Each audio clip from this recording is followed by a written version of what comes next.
What's already a dire situation now being called a human catastrophe. I mean, just talk us through the latest developments and any clarity on when any sort of ground invasion could begin.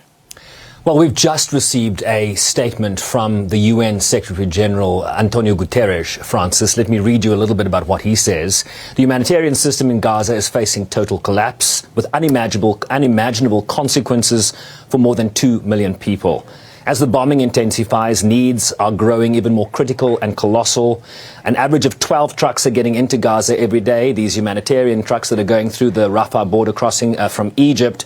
But the UN pointing out, Francis, that before October 7th, some 500 trucks, 500 were going into Gaza every day. Remember, there was a humanitarian crisis in Gaza before the siege by Israel was implemented, before the war between Hamas and Israel started.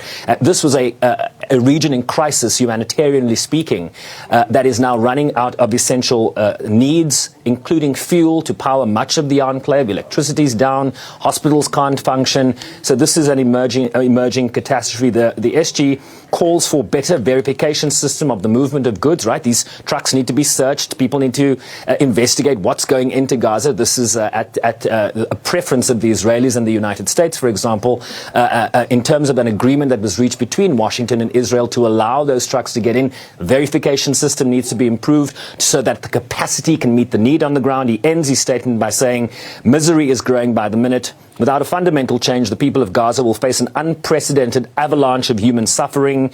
Everyone must assume their responsibilities. This is a moment of truth.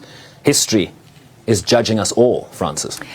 Sherwin, you explained earlier, even if a resolution calling for a ceasefire goes through, it may not have an impact. Just talk us through that. Could it have a political impact? Israel has been saying a ceasefire with terrorists. That's a ridiculous call. But this is something South Africa has wanted, something presumably the UN General Secretary wants. Listen, Francis, I think you make a good point about what people say publicly, right? What the Israelis are saying publicly, what the United States is saying publicly. But as Al Jazeera is reporting, the Qataris are very much involved in a mediation effort in terms of possible hostage releases, a possible Palestinian prisoner release with Israel. Those private, behind closed doors negotiations continue. And that's why we haven't perhaps seen the ground offensive that many of us have been talking about now for the better part of a week, why that ground offensive hasn't happened, right? So cue the UN General Assembly and the effect, the impact of the decision that is pending here a few hours away will have on the ground. Probably nothing. And I think that's just a fact. If you look at the GA resolution on Ukraine last year, Russians haven't withdrawn from the territory. If you look annually at the resolution that the General Assembly passes to lift the economic embargo on Cuba, some 190 countries out of 193 member states have voted in favor of that resolution, but we have not seen it implemented on the ground. So it does give sort of a temperature, a barometer of how the globe is feeling, how member states are feeling at the United Nations. It provides moral authority, moral guidance of what the world certainly needs to see. And it does place some political pressure on the parties involved. If 190 member states of the United Nations say this is what we expect to see here, that does bring some weight to bear on the parties on the ground. So an important resolution in that sense, but in terms of the nuts and bolts, in terms of, the changing the calculation on the ground, it's, we can expect it to have very limited impact given what you're seeing behind closed doors or not seeing behind closed doors in terms of what the Qataris are seeking to do and bridging the divides between Israel and Hamas that are so public at this moment. Yeah, and if resolutions can't be agreed to, Sherwin, or they can, but they are ignored, I guess that would raise the old questions about the relevance of the UN.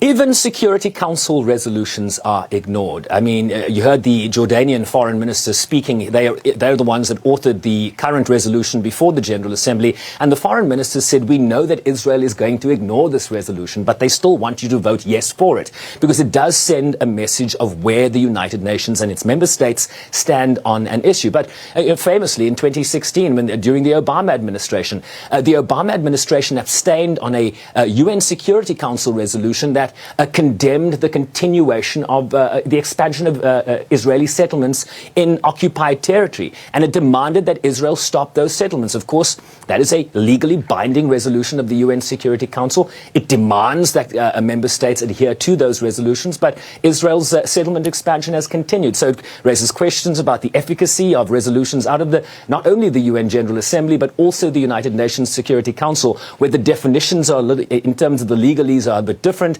Legally binding in the Security Council, not legally binding in the GA, but still having similar effect, one can argue.